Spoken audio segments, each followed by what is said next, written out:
how to rebuild the database of everything, this search tool. So if you can't find something, for example this one, it is not being found on the hard drive, you might want to rebuild the database of this program.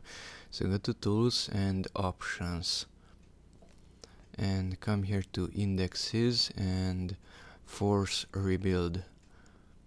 Now it's scanning all the hard drives and it should find that certain file or folder, and it's not found.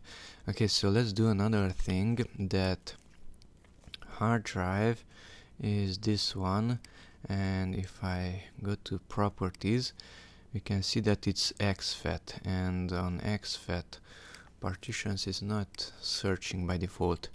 So go here to folders and add, and now choose that exFAT partition and click on OK and OK again.